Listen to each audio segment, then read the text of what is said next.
kita punya bakat tapi nggak pernah diasah, nggak pernah dilatih juga sama aja. Anggap aja kita tuh punya bakat 50%, tapi kalau kita masih nggak bisa apa-apa, maksudnya belum latihan, nol sama sekali, itu kan 50 dikali nol ya tetap nol. Halo Sobat Lensa, kembali lagi dengan kita podcast Jurnalistik Sinsa Pro SMK 1 Probolinggo. Saya, Maesa Ridota Farantafrian, akan menjadi host untuk episode kali ini. Nah, teman-teman, saya ada sebuah pertanyaan. Apakah teman-teman pernah menulis sebuah tulisan yang sangat panjang? Bukan cat, bukan caption, tapi tulisan yang benar-benar selesai dan layak untuk dibaca oleh orang lain. Pasti jawabannya kan jarang, apalagi di era generasi Z ini yang serba digital menyebabkan minimnya literasi, apalagi menulis. Tapi tamu spesial kita dapat melakukannya.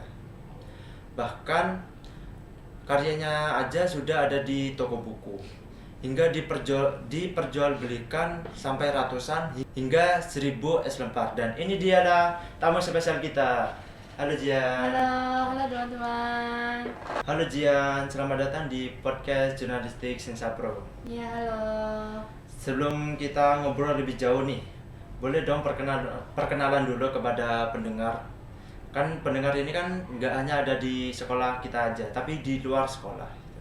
Ya, halo teman-teman, kenalkan nama aku Gian Zaruba Zahira. Kalian bisa panggil aku Gian. Kalau ketemu jangan lupa terus apa ya teman-teman. Halo Jian. Iya, halo. Nah, gimana kabarnya nih Jian dan perasaannya ketika masuk ke ruangan podcast ini? Alhamdulillah kabarku hari ini baik-baik aja. Terus perasaanku pas masuk ruang podcast ini cukup santai aja sih. Santai aja. Ya, karena di sini semua teman-teman kan. Iya. Iya. Nggak usah diwakilkan. Nah, teman-teman pendengar pasti sudah penasaran nih tentang karya Jian yang pernah ditulis oleh Jian. Mungkin Jian bisa ceritakan judulnya, terus tahun terbitnya kapan, dan bisa dibeli lewat mana aja. Oh ya teman-teman, kebetulan di sini saya sudah membawa buku fisiknya. Sini adalah karya saya berjudul Di Atala. Di Atala ini udah terbit sejak tahun 2024 yang lalu.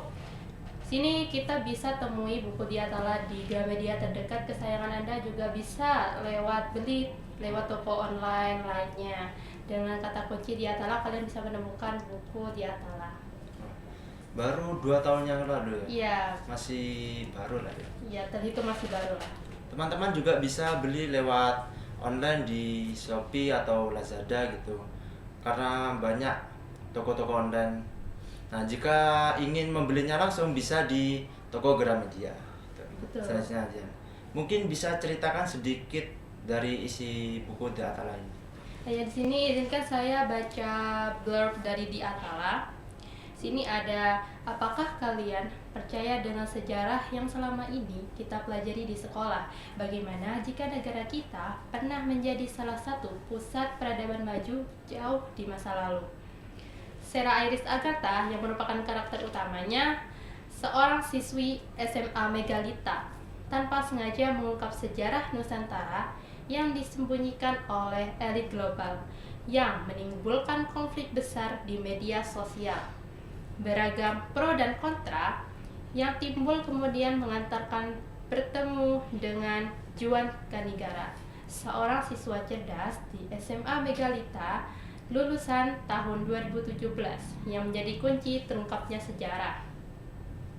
Bersama rekan-rekan mereka yang tanpa sengaja terbentuk, Sarah dan Juan melakukan perjalanan ke masa lalu, tepatnya pada 12.000 tahun yang lalu, untuk menyelidiki peradaban The Kingdom of Atala, sebuah peradaban maju dengan teknologi canggih. Jadi itu ya teman-teman, kurang lebihnya dari blurb yang sudah tersedia di belakang cover buku Di Atala. Oh, jadi ceritanya tuh tentang dua siswa, Sarah sama Juan yang memecahkan rahasia yang disembunyikan oleh elit global. Iya. Ya, selanjutnya. Awal perjalanan menulis Jian ini sejak kapan dan mulai suka menulis nih dari mana? Awal suka menulis itu sebenarnya bukan langsung suka ya teman-teman, hanya tertarik saja. Jadi pada saat masih kelas 5 SD, kebetulan masih umur 11 tahun lah kurang lebih ya, itu saya tertarik dengan dunia penulisan karena sempat baca seperti fanfiction yang tokohnya tuh dimana dengan menggunakan nama idol K-pop. Jadi karena saya terbawa suasana ya, akhirnya tertarik kan. Jadi saya ikut membuat sebuah tulisan sederhana lah, tapi itu masih di buku tulis. Jadi menggunakan pulpen dan buku tulis biasa. Nah dari situ saya mulai berkembang sampai ke SMP. Nah pada saat di SMP inilah saya diajak oleh guru BK saya untuk menuliskan sebuah cerita gitu. Wah, bayangkan dari kelas 5 SD Zian bisa memiliki minat terhadap dalam dunia menulis. Iya. Dalam menulis ini, waktu pertama kali mulai menulis, pernah nggak sih kepikiran kalau suatu hari bukunya Jen itu diterbitkan?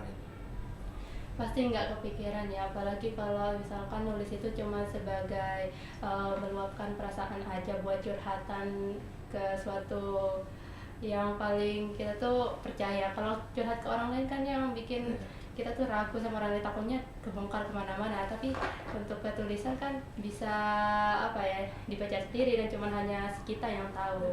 Terus kalau untuk diterbitkan nggak sampai sejauh itu, tapi pasti ada harapan lah ya suatu saat semoga buku saya bisa terpajang di Gramedia. Dan sekarang Masya Allah, Alhamdulillah sudah ada di posisi itu ya. Tapi semoga dapat lebih berkembang lagi sih selanjutnya, itu harapannya juga. Itu gimana kok bisa sampai diterbitkan, atau kamu mengajukan atau gimana? Pada saatnya itu saya hanya iseng upload sebuah potongan cerita yang berbentuk alternatif universe yang biasa akrab dipanggil AU ya, AU di Atala gitu. Nah awalnya itu cuman pengen berbagi aja sih, berbagi pikiran, berbagi pendapat bersama orang-orang, dan nggak taunya ternyata besok paginya tuh viewersnya lumayan besar, terus like-nya juga lumayan banyak, dan saya tunggu sampai pulang sekolah itu semakin menambah hingga keesokan harinya. Dan karena impact dari viewers dan komentar juga like itu, saya bisa dihubungi sama penerbit. Iya, penerbit akhirnya menghubungi saya melalui DM Instagram. Gitu, iya. Jadi penerbit sendiri yang menghubungi Jian ya? Iya, dihubungi langsung oleh penerbit. Itu ceritanya sudah jadi atau masih belum? Ceritanya tentu saja masih belum ya, karena itu masih dalam bentuk potongan AU, belum bentuk narasinya langsung. Nah, dalam bentuk narasi, terus kenapa kok bisa penerbitnya minta langsung kerjasama atau gimana? Iya, kita diskusi dulu mengenai kontraknya sih, ini udah cocok belum gitu, apalagi umurnya masih belum legal ya, masih menggunakan hak orang tua juga. Itu kita banyak bertukar pikiran, kalau misalkan ada yang memberatkan bisa diajak diskusi dulu. Nah kalau misalkan sudah saling cocok, baru kita sudah mulai kontrak gitu. Berarti masih butuh waktu lagi baru diterbitkan? Iya betul sekali. Selanjutnya, selama menulis buku itu pasti kan ada masa sulit ya?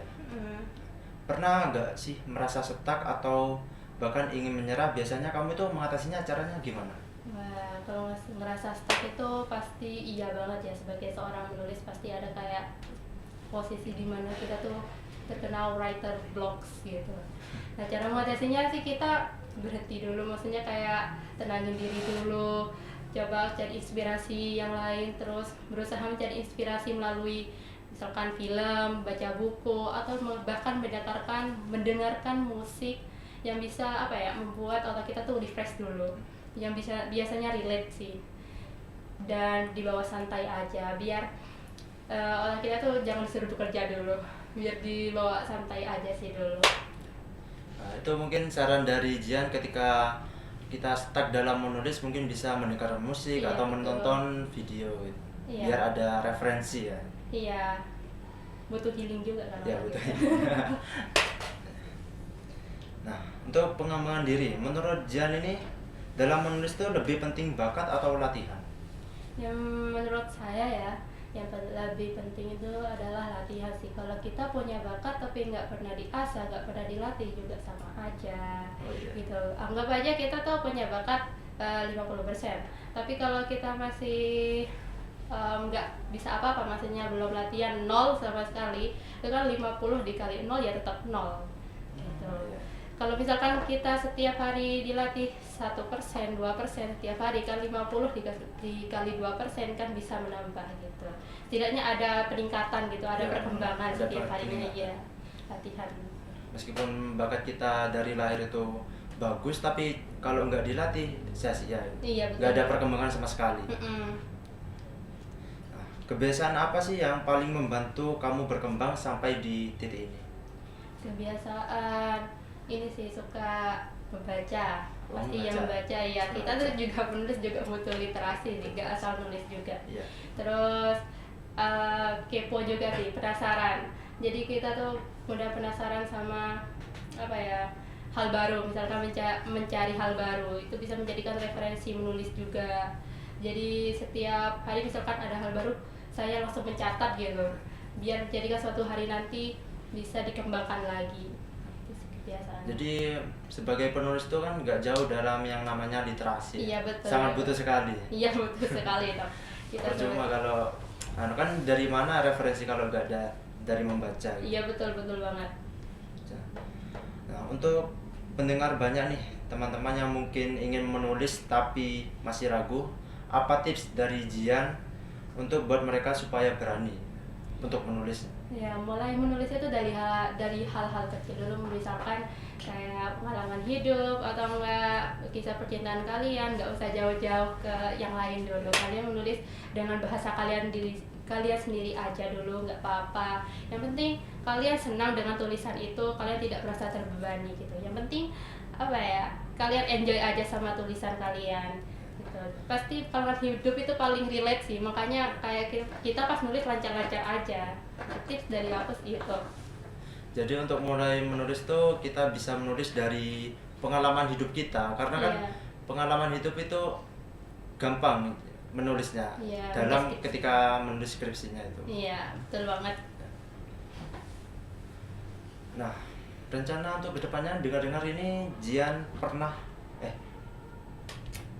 rencana untuk kedepannya dengar-dengar Jian ini lagi menulis edisi selanjutnya ya. Iya, betul. Di sini kita berusaha untuk melanjutkan di Atala ini karena masih ada lanjutan yang harus diungkap gitu kan. Kita buat prequelnya. Jadi apa ya, kejadian latar belakang yang sebelum novel ini tuh terbentuk gitu. Alasan dari novel itu terbentuk apa. Jadi kita tulis prequelnya itu masih kami usahakan banget. Karena kan juga di kelas 11 ini kita masih sibuk sama sekolah ya, apalagi waktu kita tuh di rumah juga nggak banyak, jadi masih sangat-sangat aku usahakan sih tapi. Tapi berarti waktu senggang aja ya. Iya, betul. Jadi waktu senggang. Karena kan SMK itu sibuk banget. Banyak tugas. Iya. Nah, harapannya untuk karir menulis kedepannya itu seperti apa? Mau dilanjut atau gimana? Iya, untuk kedepannya kalau misal masih ada kesempatan untuk menulis ya teman-teman, saya masih ingin melanjutkan dan banyak cadangan cerita yang masih ingin masih ingin saya bagikan kepada para pembaca, membagikan pengalaman juga kepada pembaca. Semoga ini berlanjut sampai nantilah, pokoknya terus berlanjut aja harapannya tuh, biar apa ya, generasi kita juga semakin tertarik kepada literasi. Iya. Ya, biar kan generasi Gen Z kan ya, Iya. serba digital, dan juga biar banyak literasi kan dapat mendapatkan informasi yang lebih banyak lagi ya. Betul. Nggak hanya lewat digital tapi bisa lewat membaca. Betul banget. Jadi nggak apa ya, meskipun bacanya cuma berita singkat atau cerita-cerita pendek nggak apa-apa, Iya. yang penting membaca ya. Iya, karena memulai literasi. karena apa ya, karena dalam membaca itu kita dapat menambah wawasan ilmu, Iya, memiliki banyak pengetahuan iya yang pengetahuan, luas. kosakata baru juga. Ya, menambah kosakata juga. Iya. Nah, terakhir nih, ada pesan dan kesan untuk pendengar setia kita. Pesannya kepada mendengar, kita berharap generasi kita dan generasi selanjutnya yang akan diturunkan kepada anak-anak kita tuh semakin tertarik dengan membaca dan rajin membaca juga agar menciptakan generasi yang unggul untuk negara kita tercinta. Dan gak apa-apa walaupun mulai membaca dari komik ataupun novel, yang penting mulai membaca itu udah bagus banget, gak harus banget buku pelajaran. Terbiasa dengan membaca buku kan, nanti kalau baca buku pelajaran jadi enjoy. Mulai dari kebiasaan kecil. Iya. Nah, Jian, gak kerasa obrolan kita sudah ada di penghujung acara. Terima kasih Jian atas waktunya dan cerita yang luar biasa untuk hari ini. Buat para pendengar, gak kerasa obrolan kita sudah ada di penghujung acara. Terima kasih Jian sudah meluangkan waktunya dan cerita yang luar biasa pada hari ini. Buat para pendengar, semoga obrolan kita ini bermanfaat dan bermotivasi pada pendengar-pendengar lainnya. Ya, terima kasih juga Mesa atas undangannya hari ini. Ya. Semoga kedepannya podcast ini semakin lancar. Saya sebagai host izin pamit undur diri. Sampai bertemu di episode selanjutnya. Dan jangan lupa like, komen, dan share kepada teman-teman kalian. Bye-bye.